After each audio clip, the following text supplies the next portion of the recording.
Good evening, everyone. It is once again football season, and I don't know if any of you people know this or not, but I really don't follow football or baseball or basketball or any of those wonderful sporting things.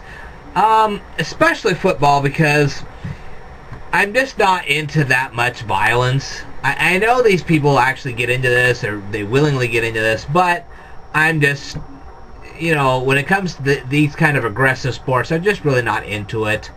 Just a personal preference of mine, I'm just not into it. But one of the things that I find is that if people just really aren't into football, they kind of get left out of conversations, because especially with guys, they talk about football, and then you have somebody that just doesn't really get into it, and they're sitting out off in the sidelines going, well, okay, I really have nothing to talk about, and I don't even know what these guys are talking about. So I'm going to give you a few football basics.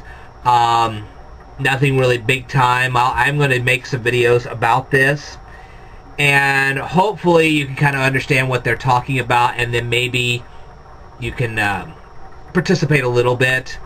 You don't even have to watch the games in order to participate in a conversation. First of all, they always talk about the MVP. This would be the most valuable player on the team on a particular game or in a particular series or whatever. But MVP is an acronym that stands for most valuable player. Okay. Another thing I can tell you is that there are actually 100 yards on a normal football field. Okay. And the reason why I say that is because basically from the goalpost of one end, you have to run the ball 50 yards, and then from the 50-yard line, the numbers start decreasing back down to 0. So if you watch this on a football game, you'll see that the numbers go from 0 to 50, and then from 50 back down to 0. So basically there's 100 yards on a typical football field. Okay. Now these yards, believe it or not, the measurement of yard, there's a lot of rumor as to who actually invented it, but it was firmly established back in 1353 by King Edward I. He actually made the decree, and his quote is, "It is ordained that 3 grains of barley, dry and round, make an inch. 12 inches make a foot. 3 feet make an ulna, 5.5 ulnae make a perch, and 40 perches in length, and 4 perches in breadth make an acre." Okay. The ulna is actually the yard. Okay, so 3 feet make a yard. So if you run 3 feet, of course you've run a yard, and so on and so forth. You can kind of look all this stuff up yourself.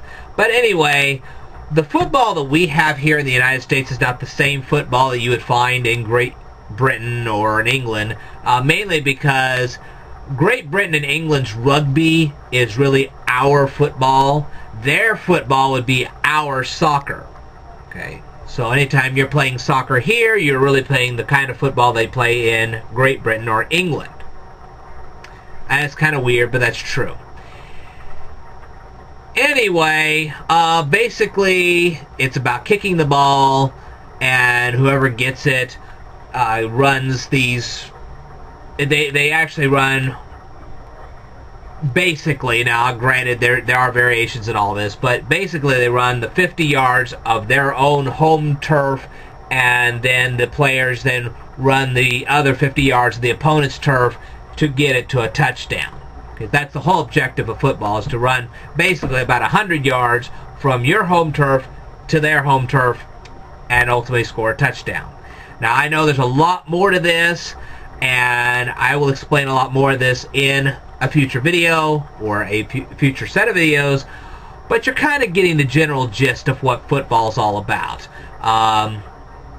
They call the football pigskins, probably because, and I'm going to look this up to be very specific about this, but I guarantee you there's probably some root in the actual football being made of a real pigskin. I will check that out to make sure that I've got that fact right, so don't quote me on that, but I'm sure somewhere along the line somebody made a football out of a real pigskin, and that's why they're called pigskins.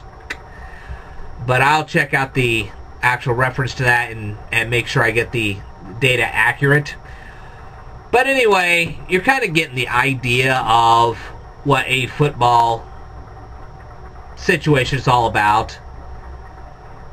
If you have any questions, you're more than welcome to leave them right here in the comments. If you have further information than what I have already presented here, you are also welcome to leave that right here in the comments. And I would love your feedback. Like I said, I'm just kind of giving you guys some basics. Also, any of you people out there that know about some of these football statistics and would like to enlighten the rest of us who don't watch football very often, by all means, leave them in the comments below. We'd love to hear from you, and I will tell you more in a future video, so stay tuned.